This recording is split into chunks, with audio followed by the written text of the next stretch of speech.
Give it a couple seconds, see if they show up. We have a test on Friday. Did Miss McCullis explain it to you? Yeah, she explained Okay. it, but Is it just, I thought it was like next week, not this is week. it just English and math? But there's 2 English, 1 math. One math. Oh wait, now I see. All right. This is only the math part. But then we have a quiz on Friday after taking 3 tests. All right, my name's in the place of her. I can't read what she says. She said, come on. And a comment. How do I join? You rookies. I don't know what the link is off the top of my head. Let's You see. can go into the Zoom. Yeah. Hello. I thought we Hey, had Ben, what's like up? 2 weeks on this. Hey. Ow. Somebody said that you were sick. Yes, true or not true? Who said that exactly? I think Miss Kittle. Where'd you get that information from? I don't know. They said something about you being sick. Help me out, Allie. What am I clicking? Oh, you have to go back into where you can like see yourself. See myself? Yeah, so you can click the. There we go. I got copy invitation. All right. Now I go to Teams. Oh, this is complicated.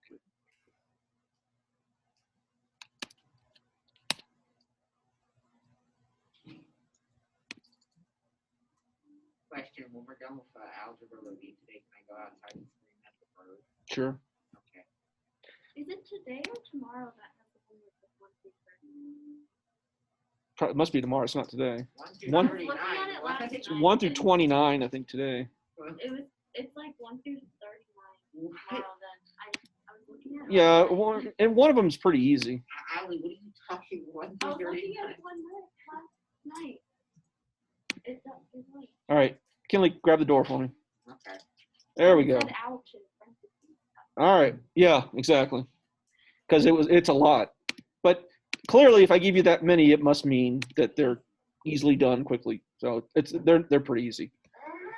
All right. So here we go. So that right there only represents, well, an island. That right there only represents that Monday, Tuesday, Wednesday, the math part.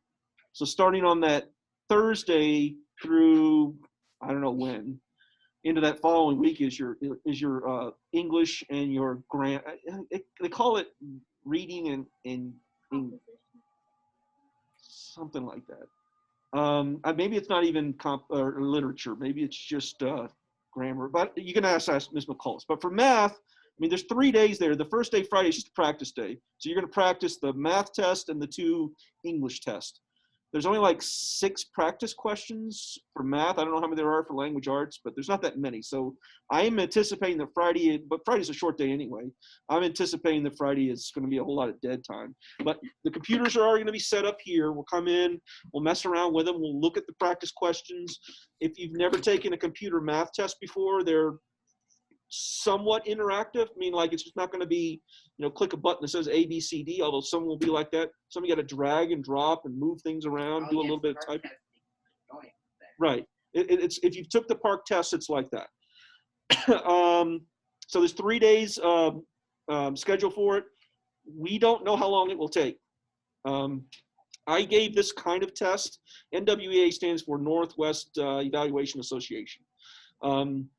We gave this type of test in my old school district, and it would generally take the smart kids 3 days to do it because it's a self-paced test.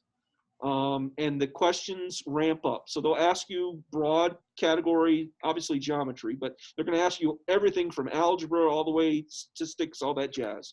So they're going to ask you lots of questions. They'll ramp the difficulty up until you can't answer it correctly, and then they kind of switch subjects and ask you something else. And so what happens with diligent kids on these tests is you spend a lot because you want to get it right, and so you spend a lot of time. And it is self-paced. So, in fact, it's the opposite of self-paced. Meaning, like, you answer it too quickly, it says it kicks you off. Meaning, like, it doesn't allow you to answer it quickly. You have to take your time. And that's only like if a kid I don't want to take this test, C, and then it says, oh, you have to take the test again, type thing. speed. Well, your guys aren't going to have that issue. I mean, that's not going to be an. I mean, it's going to say the square root of 9. You're going to write 3. That one's quick, but then the next one might be, external angle of a triangle with the 2 remote, and you have to do a little bit of algebra to find one answer. So I'm not worried about that.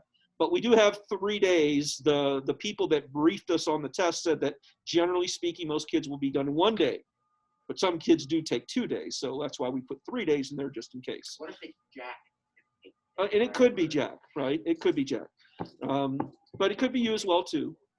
But if we're all done by, Tuesday, then Wednesday we'll just do normal teaching. We won't, do nothing for Wednesday. Why do we have no school? Whatever that holiday is. MLK? I thought that was February. Yeah, Huh? it's not January. All right, shows what I know. All right, back to Algebra 1. This one, all the algebra reviews have been important. This one's a bit more important because, the other ones that we did, we reviewed like quadratics and solving equations. Okay, we used the solving equations a bit. This one, boy, are we going to use this a lot. So this is a review on, well, technically just square roots, but boy, does this chapter use this. Nearly every question, you will use the review that we do today. How's my room? I don't leave the room this way before lunch. And then I come back after lunch. And I know it's not Mr. Brubaker. It must be the lunch kids. Let me just turn some message really quick. So this is a really big and an important review today. All right. Some background. Radical remembers roots operation. You guys have your calculators or no? I do. You got your Finally phone? got new batteries. No, I'm not trying to trick you. All right, just some backgrounds. Just remember that, inverse operations, adding, subtracting, multiplying, dividing, square root, squaring. Those are inverse operations. They cancel each other out. Square root of 9 is 3. And then we have the pieces parts. Now, I taught you pre-algebra all the way through. I taught you everything. Yeah, I taught you pre-algebra. I taught you algebra 1. And now I'm teaching you geometry. This is the same slide that I used in all 3 classes. And I told you in pre-algebra, you probably won't remember this, but we'll use it. So the symbol itself is called the radical symbol. That's why these are called radical operations. What's underneath, remember the name of that? The inverse number. It's not very memorable, but it's called the radicand. And what I didn't show you is that right here, there's supposed to be a number. If you look at your calculator or your phone, right, or for square roots, right, typically there is a number there. If you hit the math button, hit the math button. Left side, math. Math button, hit it. I did. No, you didn't. I did. Did I? No, you hit the blue button. There you go. Now, if you go to right here, you see the number there. I got a 3.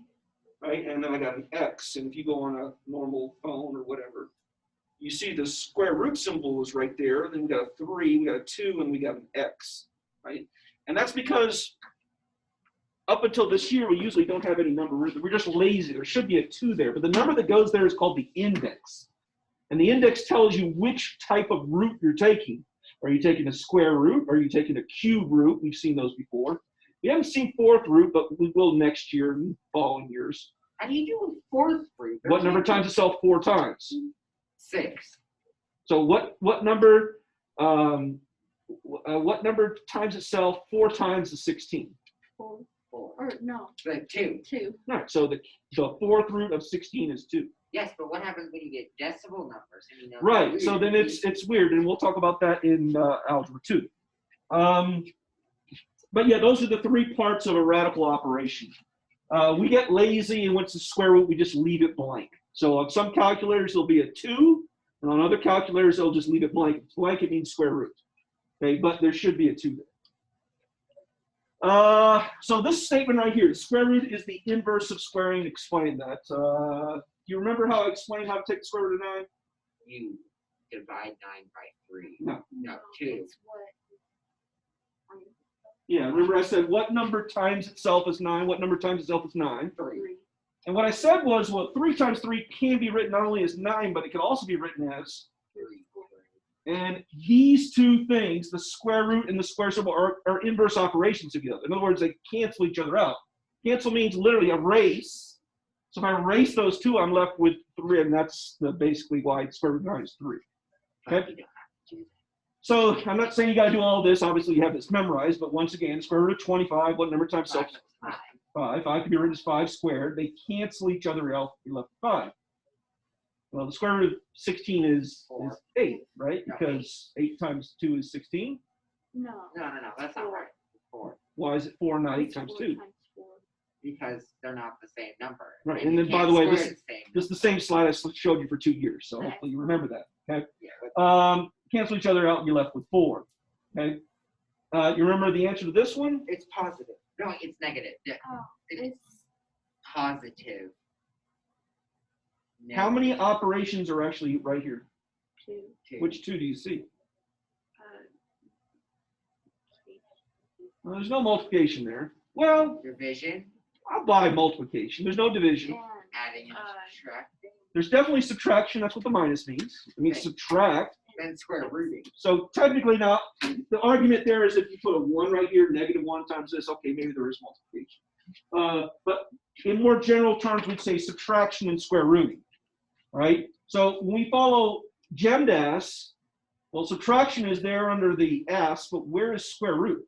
it's under. And I'm going to argue, next year you're going to tell me I was full of it because it is, but this year, where is it? E, G. It's G, it's a grouping symbol. Now, she's actually right. It ends up being an exponent. You just haven't heard that story yet. So we're going to put that off till next But year. then why does it already put it out as GEMDAS? It should be under the E. Well, If it's we're under fine the right E, now then- with leaving it under the grouping symbol. So the grouping symbol means do what's underneath the radical symbol first. So this is subtract the square root of 49. The square root of 49 is, so this is really the answer is subtract 7 or -7. Aha, I was right. It's negative. You went back and forth like 5 Okay, McKinley, what's the answer? It doesn't have an answer. You sure? I'm sure it doesn't. How do you know? Prove it to me. I remember this clearly-ish. Yeah, it says What? it says no. Oh, it says error? Yeah. All right.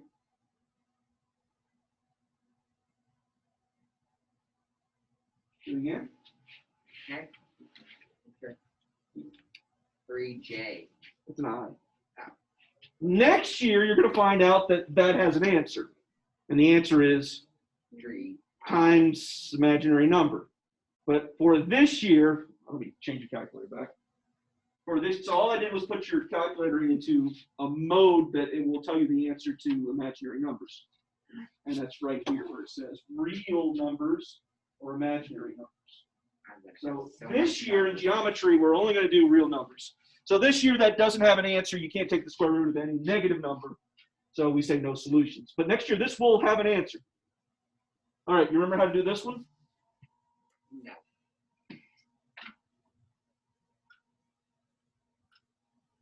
Take the square root of Mm-hmm. So therefore, the answer is, 3. so all you do is take the square root of the top, square root of the bottom. Then you do. No, you don't do it. Well, you could, all right, you could buy it as a decimal answer, right? Sure. Could simplify it as 1. That's technically simplifying. Sometimes you can. That's typically when you have something like, oh, I don't know, that, right? You could simplify that first. 4 over 16 turns into, 2. which would turn into, 1 over 4. and the square root of 1 is, 1, and the square root of 4 is, 2. so that's a half, right? Yeah. All right. So yeah, you could, if possible. This one you can't simplify. But yeah, that's the technique you use if there's a fraction right there. There's a big but here, and this is the thing that we did last year. There ends up being 3 things we got to worry about, right? Last year I showed you the 3 we call radical rules. 3 rules for square roots. Here's your first one. What's the square root of 12?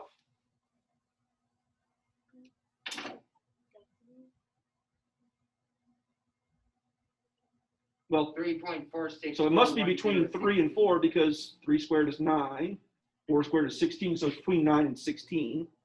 So it's 3 point something. So here's the deal, and this is what we started last year, is that we are not going to write the decimal. It's an irrational number, right? It's going to be like pi. It's going to go on forever. So we're not going to do that, but we are going to simplify this. Do you remember doing this last year? It was like one class. All right, so here's the deal. From now on, in math, from now on, when you see the square root of 12, you're not going to write the square root of 12. You're going to actually simplify that. The process of simplifying this is asking yourself, is in 12, through the powers of multiplication, any perfect squares? 4. Okay, so how can you write 12 with a 4? 4 times 6 equals, well, not 6, 3. So we could write that as 4 times 3. Now the question is, do you remember your perfect squares? These are the first 17, starting at 0. Do you remember those? Do you remember these numbers? Like, are they in your head right now? No. So write them down. Okay. It says question mark, because some people have these memorized. Last year when we did this, last 2 years we did this. In pre-algebra, I said, hey, write down the first 16 perfect squares. We left off at 0. Last year when we had this class, we wrote these down. Eventually, you're going to have these numbers, and these are only the first 17. You're going to have these numbers memorized. You're going to do this, we're about to do so many times, that the numbers will become very, I don't know, familiar to you. Or I can have a robot download them. So one thing that your calculator, unless you have a TI-89 or a TI Inspire, your calculator won't do the square root of 12 simplified. It'll tell you a decimal 3 point whatever, but it won't tell you what it is simplified. Those other calculators will, but we have to do it by hand. Okay, so you can use your calculator to help you in this process. Don't be afraid to use it. My other geometry class, I was like, yeah, pull out your I don't care, let it give you a hand. So here's what you do. You look at 12 and you think about these perfect square numbers, and you're trying to pick the largest one that goes into 12. The largest one that goes into 12 is 9. That goes into 12 evenly. Oh, 4.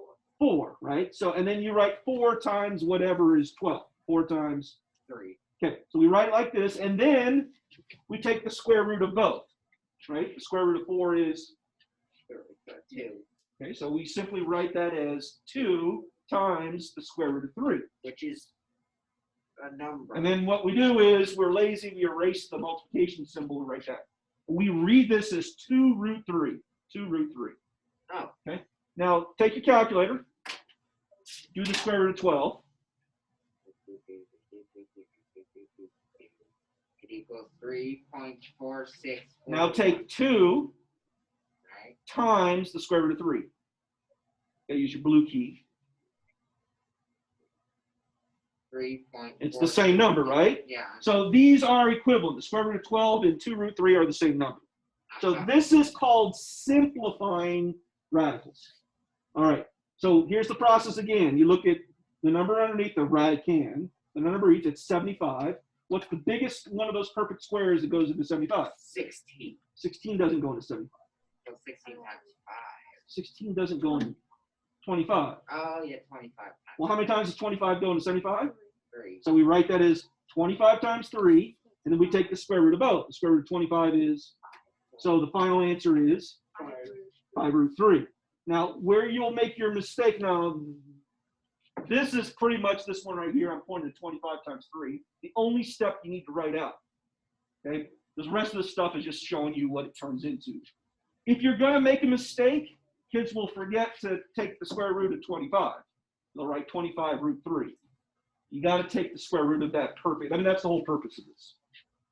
All right, this can get a little bit more complicated. Here's a more complicated one. What's the biggest number that goes in 32? The biggest perfect square, I can say. Well, you can divide it by 2. 2's not a perfect square. But you can divide it by 2 to find a number that will go into it. That number may or may not be a perfect square. Well, So you look at that list and you just say, does 2 go into, does the first 0 and 1, well, technically 1 goes in, it doesn't get its 1. 4 does, right? 4 times what is 32? So I could write that as 4 times 8, right? Square root of 4 is 2. okay. But 8's got a perfect square in it. What's the perfect square in 8? 4. 4 times what is 8? 4. Okay. 4 times 2. 2. What's the square root of 4? 2. So I'm pulling the 2 out. That would turn that 2 into a 4. 2 times 2 is 4. So that would turn into 2. 4 root 2, which we could have done by instead picking the largest number, which is, instead, the more easier way of doing is picking the largest number, which is 16. The square root of 16 is 1 step. But the issue is this, okay, this is a nice friendly number, but when it's 148, what's the biggest perfect square? You may or may not be able to do that in your head. Obviously, 4 goes into 148, but maybe there's a larger perfect square that goes into it. Sometimes you won't know. So how do you use your calculator to make your life easier? Right? Give me a 3-digit number that's even. 326. Okay, 326. What's the largest perfect square that goes into 326? I don't know. Does 4 go into 326? No. 3. 3's not a perfect square. Oh, How about 9? 9's the next one. So here's how you use it. Take your calculator. 326 divided by 9. 9's your next perfect square, bigger than 4. Does 9 go into 3? 36. Huh? Going 2, 2, 2, So it doesn't go evenly. What's the next perfect square? 16. 16. So does 16 go into 326? No. So what's the next one? 25. 25 doesn't work. How about 36? Does 36 go into 326? No. Anyway, that's the process. Eventually, we would either find a number or we wouldn't find a number. Okay? But what if you don't find a number? Then that's it. Remember the answer, right? If it's not a perfect square, there's not a perfect square inside, then you're done. So it could be just the square root of 326. Okay. Square root of 48, what's the biggest number? Biggest perfect square. 4, 9, 16. Okay, so hopefully you saw it 16, but maybe you only saw 4. So if we use 4 again, that's going to give me 2 root 12. And what's inside 12? 4. 4 times 3. So pull that. We're not pulling a 4 out. We're pulling out the square root of 4, which is 2. That turns into 4 root 3. And then once again, if we had initially, instead of pulled out a 4, pull out a square root of 16, then we would have been done in 1 step. It doesn't really, and it's like reducing fractions. You know, sometimes you reduce by 2, you just got to do it multiple times. It's the same idea right here. All right, see if you can do box 2. Ben, you good? This is the box. Yeah, I'm good. Oh, this is box 1, sorry. I'm a man. Genius.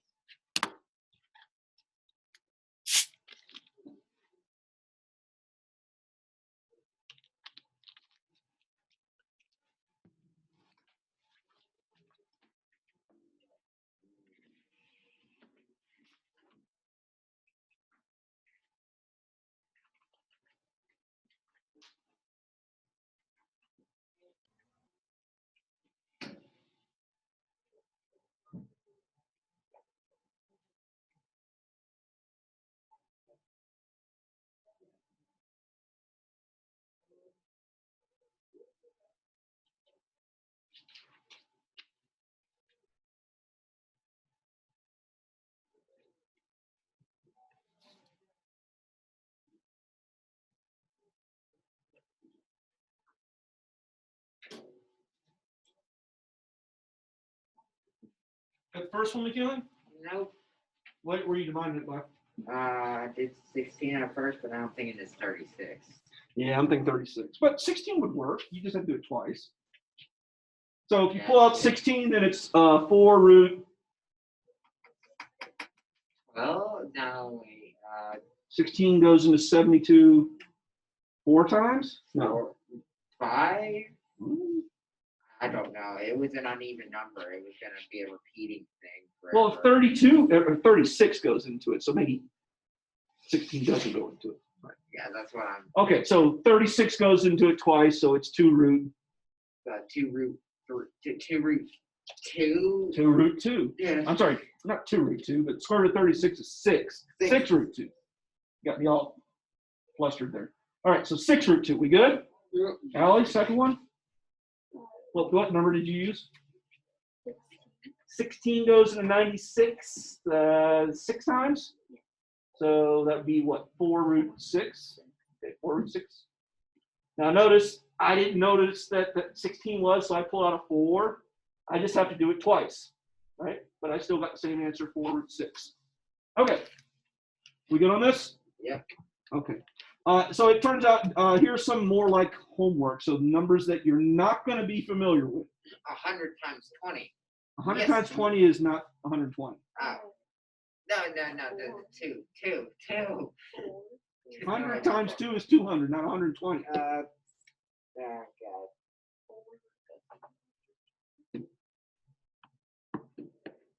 60 times. 60 times 2, but neither one of those is a perfect 4 square. times 60. 4 times 60 is 240.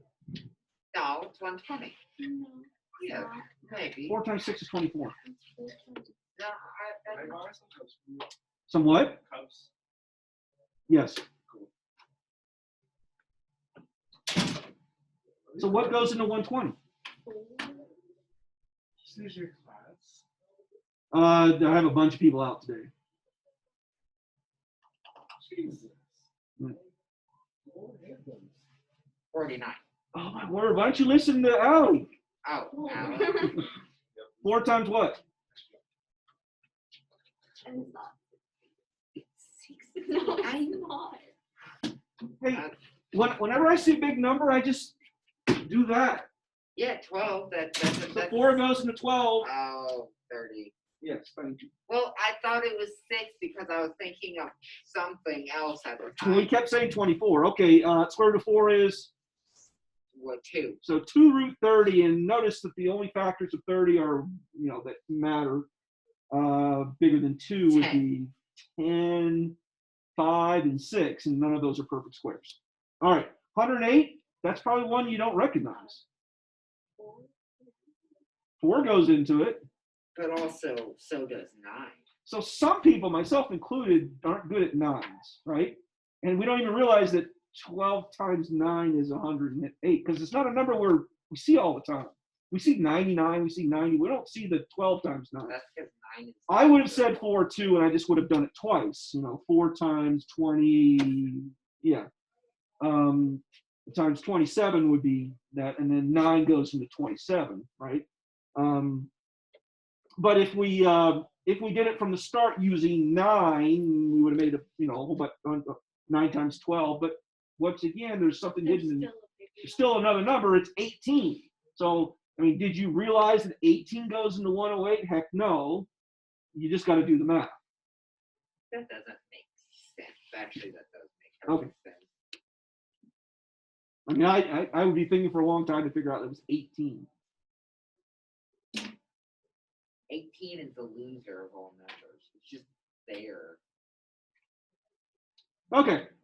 So once again, the issue with this whole process, well, there's nothing wrong with that. And we're going to be doing that constantly now, all the way through wherever your last math course is. You're going to get the square root of 20, and you're going to write 2 root 5 instead of square root of 20. The problem here is we get these extra 2 rules. We get that rule and we get 2 more. And these are just basically customs, not math. Like if somebody came up with this idea of saying that this is the way we're going to do it. So this is why I say it gets mean, is because it doesn't really do much at this stage. Like we're just doing this for the sake of doing it. You'll see later that there is some thought behind it, but not till we get to much higher level math. And it will make our life a little bit easier when we get to harder math and we have to reduce fractions and we have radicals running around both the numerator and the denominator. All right, so there's 3 of these rules. You just saw one of them. If you have a perfect square inside of something, right, you can't have it. So if there's this is rule number 1. If there's a perfect square inside, you take the perfect square out. So you're trying to see if inside the radicand there's some perfect. We just did those. There's 2 other rules. And this is this is the same slide I used last year. The first one is you're not allowed to have any fractions underneath the radical. That means the symbol right here, the radical symbol. You're not allowed to have any fractions. Well, then just get rid of the radical. Problem solved. Right, and if it's an equation, that's easily done. But when it's an expression, not so easy. Okay? With an equation, you just square both sides of the equation. It gets rid of the square root symbol. Okay. So that's a problem. We can't have any fractions underneath the radical symbol. Well, then you turn that to 4. You'll see. You'll see what we do. The third one, the final one, is that it looks like this sort of, but it's not a fraction in the sense of a fraction underneath the radical symbol. It's a fraction that contains radical symbols. Here's what I mean. Notice I have a fraction that has a radical symbol. Now, what it says you can't have is you can't have a radical in the denominator. It doesn't say anything about the numerator. Numerator's fine, but what we can't have is a radical symbol in the denominator. So 3 rules: no perfect squares, no fractions, but, and this is the paradox here, if you have a fraction, you can't have a radical symbol in the denominator. Confusing? Okay. No fraction underneath, but if you have a fraction, no radical symbol in the denominator. Well, they're just changing up rules now. These are absolutely made up rules. Okay. All right. So how do we deal with these two scenarios right here? Well, we've kind of seen this one a little bit already. So these are going to be like yes or no questions. Do you need to do something, or can you leave this alone? First off, can you leave it like this? No. No. Why? The reason is that you can't have any fractions underneath the radical symbol. Can you leave this one alone? No. No, because we can't have, if we have a fraction, we can't have any radical symbols. That last one's a yes. That one's a yes. That one's good to go. Okay. But that doesn't. Why did they decide? This, like like I said, it's not very well described now, and it's not even well described in Algebra 2. It's not until you get to like pre-calculus and calculus that you see the benefit of doing what I'm about to show you. Well, they can't do things out of order. Why don't we get this information now? They're just throwing stuff at us. If you're lucky, they're going to give you a fraction like this. Ah. This was the previous one we did. So guess what? The first thing you're always going to ask yourself. Please. Yeah, if you can simplify it. So can we simplify? Well, you can't leave it like this, but can you simplify this, right? And the answer is, well, yeah. So you simplify it. The square root of 9 is, square root of 25 is, and you're done, right? So that one was pretty simple. So I say, that's what I say, if you're lucky, they give you one like this, okay? But if you're not, they're going to give you one like this. Oh, that's not too hard. Look, 9 just goes into 3 at times. That's not right. No, that's right. So notice, well, we can't leave it like this. So we take the square root of the top and the bottom. That's the simplified. Well, that works great with the square root of 9. That's 3, but the square root of 5 doesn't have any perfect squares in it. So you're left with that, but the problem with that is rule number 3 says. Well, you can just switch it around. Can't do that. Well, you can divide it by 1 and switch it around. There is something we can do, but the problem with this is what? Math. There's a square root in the denominator. Yeah. So we can't leave it like that. So here's the trick, and it's a pretty simple trick. The trick is, if you ever have a fraction, give me any fraction. 16,000 over 4. Are you allowed to multiply this fraction times 1? Yes. Are you allowed to multiply it by 7 over 7? Yes. Why? Because Because it's 1. Same trick. We're going to apply that trick to this. I'm going to choose to multiply this fraction by 1, except I'm going to write 1 as 10, 5. square root of 5 over the square root of 5. So 3, 5. This is called rationalizing the denominator. We want to make the denominator, this is an irrational number. We want to make it a rational number. So how do you do that? Well, the thing that's giving us a problem is the square root of 5. That's what we're going to multiply the top and bottom by. It's called rationalizing the denominator. We're going to make it into a rational number. Well, 3 times the square root of 5 is 3 root 5. What's the square root of 5 times the square root of 5? Square root 5 times square root. And what's the square root of 25? 5. Notice I no longer have a square root in the denominator. I get 1 in the numerator, but I don't have 1 in the denominator. So this is the trick to get rid of square roots in the denominator. You just multiply top and bottom by that square root symbol and whatever is the radicand. Does it always end up where the denominator is the thing that it started with? Yeah, in essence, yes, but the issue is that, you know, this right here, if it was the square root of 20, step number 1 would be to turn this into 2 root 5. I took out the square root of 4. So the answer is no, because now you're going to multiply on top and bottom of the square root of 5, right? Which is going to turn that into 2 times 5. That's going to turn that into a 10. Okay, so the answer is no, it's not going to turn into that all the time. But the answer is yes if it's a non-perfect square. There's no perfect squares inside. If there's no perfect squares inside of it, yeah. So if you were really on the ball, I don't encourage this, you're really on the ball, then you just multiply top times the square root of 5 and write that. The issue is that when it's not, there is a perfect square hiding inside.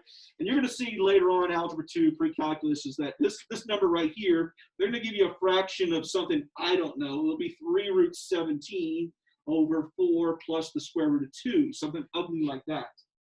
So it's going to be so messed up that that rule can only apply for like this year. But yeah, for this year, sure. Now I can do the maths. Okay, so let's do one. Box number, what are we on, 3? So we can write this as the square root of 4 over the square root of 3, which gives us 2 over the square root of 3. So what do we do now, McKinley? We multiply it by 3. Square root of 3. Square root of 3. Top and bottom by the square root of 3. Okay, this is called rationalizing the denominator. We're going to turn the bottom number of the denominator into a rational number. 2 root 3 is 2 root 3. Square root of 3 times the square root of 3 is the square root of 9, which is 3. So you get 2 root 3 over 3. As you progress, what generally happens, and maybe one of the reasons why they do rationalize the denominator, is that eventually you're going to see some things start to cancel or reduce the fraction. A lot of times, Algebra 2, pre-calculus, calculus, when you do this 3 on the bottom will like cancel with something on the top, and you wind up with a non-fraction answer. And then you can kind of see the power of why you would rationalize the denominator. All right, here's a different one. So what do? You figure out 1 times 11 over. Just simply write the square root of 11 over the square root of 20. That's step number 1. Okay. But inside of the square root of 20 is a perfect square. So we pull out the square root of 4, which is 2. And then what? Top and bottom by square root of 5. Which would be? Yeah. And what will typically happen with this is that, usually there's something on the top of this 10 either cancels with or reduces. But not this year, but you will start seeing this next year. Okay, cool? I now do the math. Ben, you good? Yeah. Anna? Yeah. Okay. Oh, I was going to say Anna got taken by the birds. By the birds? He's been talking about birds all day, that he's been yelling at birds. Oh, that's So right. He said that. cocky. That's right. All right. Next topic is this. We said that the square root and squaring are what type of operations? Inverses of each other, right? So they cancel each other out. So what's the answer here? 7. Well, that's pretty easy. Now, if you did it the long way, well, you'd square 7, and that'd be 49. But if you realize that they're inverse operations of each other, those two things cancel each other out. Okay? So how does that make our life easier? Well, you'll be given something like this. As soon as you see this, you're squaring a square root. What's the effect of this square on the square root? It disappears. It disappears, both things, the square and the square root, So it's just 7. right? Now, if you wanted to do it the long way, well, we'd have to write the base twice and then multiply, then take the square root. That just seems like too much work. So what they're trying to get you to realize is that squaring gets rid of square rooting, or square rooting gets rid of squaring, either one. So if you realize that there are inverse operations right from the start, there's nothing to do here, right? So here's a slightly different one. Oh, that's just 30. I mean, 15. Yes, 15. When you have a square on the outside, what does it do to the inside? It squares both things. So it squares both the 3 and it squares both the square root of 5. So what does that turn into? 15. So it turns into 3 times, or 3 times 5. No. But close. But it should be 15. You just told me that that squared goes to everything. Yeah, but it can't. So if that square goes to everything, Oh, so the 3 turns into a 6. Oh, Closer. 9. turns Nine. into a 9, 9. which is 45. So if you want to think of this the long way, well, it turns into write this base twice and then do the math. Or if you want to do it the shorter way, this square would get rid of the square root, but it would square the 3, so that would be 3 squared times 5, which is 45. Okay? I did the math. Yes? Yes. Okay. All right, so this is box, I need to make this darker. Box 5. Or maybe I'm getting old and I can't read it anymore. All right, the first one is? 5. Second one is? 54. Boy, that was quick. And correct. I did the math. All right. Ben, Anna, any questions? None. No. Okay, last one. They're going to have you, somebody mentioned this earlier, we're going to solve an equation involving squares. Aha, I know exactly what to do. You have to Tell me what. subtract 2 from 4. 2 squared. 2 squared by 4. So that's number. Keep talking. That's 4 minus 8. No, 16. Say it better. No, I can do 4 minus 16. That's not the same still, answer. yes, it is. It's No, still it's proper. not. It's still proper grammar. 16 minus 4 is 12. Might What's be 4 proper minus grammar, 16? it's not proper Negative math. 12. Not the same answer. But then you can turn that negative into a positive. How about the first thing we do is, Solve all the how about we square what we can square? Yeah. So what can you square up here? 2, Which is, 4, and, 4, which is, 16. how about we do that? Now we're going to, Subtract what from both sides? 4. So is x by itself right now? No. What's attached to it? A 2. How's that 2 attached? Aha, you got the square root 12. You have to square both sides. Oh, well. Whether you do one side or the other side. So to get rid of squaring, we do the inverse, which is square rooting. So we're going to take the square root of both sides. The x, all that disappears. So the square root and the square cancel each other, and you're left with the square root of 12. However, 4 times 3. which therefore the final answer is? 4 square root You just said 3. close. 4 times 3.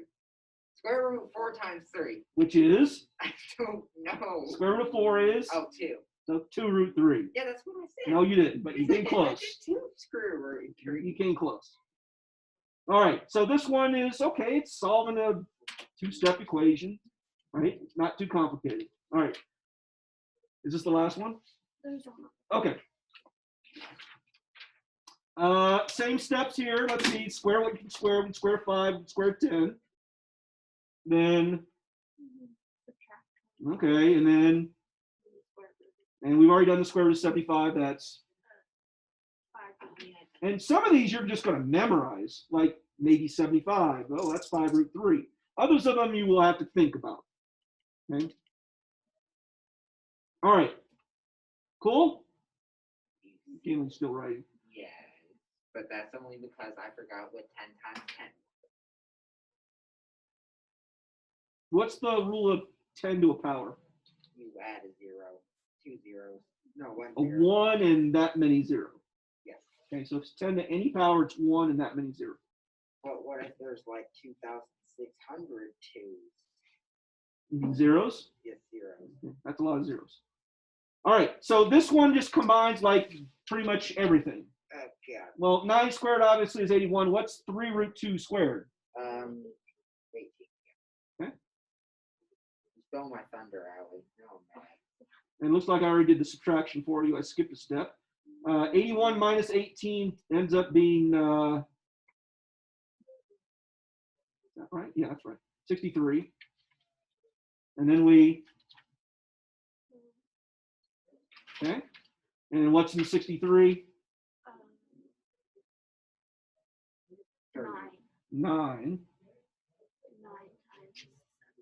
Okay, so therefore the answer is 3 root 7.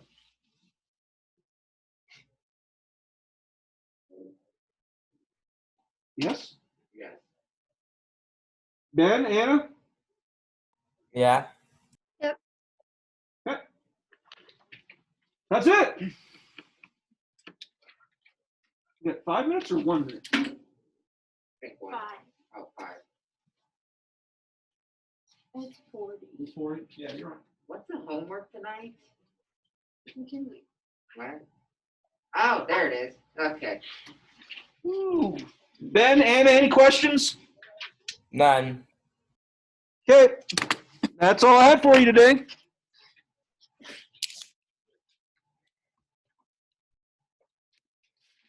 Anna, when do you think you're coming back? Well, it depends on if I have COVID or not, because my whole family got tested today because my dad and my sister had already had COVID. And so if I have COVID, I can come back in 10 days. But if I don't and somebody else in my family does, then I have to be quarantined for 24 days. That is nuts. I know. So I'll It's- either be coming back in 10 days or next month. That is crazy, crazy. You feeling Wow. okay? I'm feeling kind of sick. Yesterday was probably the worst. I got sick like on Sunday, I think. And yesterday was probably the worst, but I'm feeling better today. Well, then I guess my response should be, I hope you have COVID. Yeah, I really want it now if I can get off quarantine in 10 days.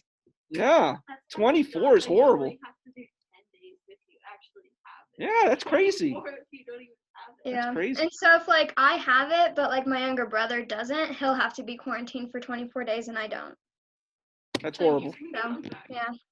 We don't really know. We'll get our results back in a couple days, but All right. Well, Yeah. hope for the best. yeah. All right. See you later. Bye. Goodbye.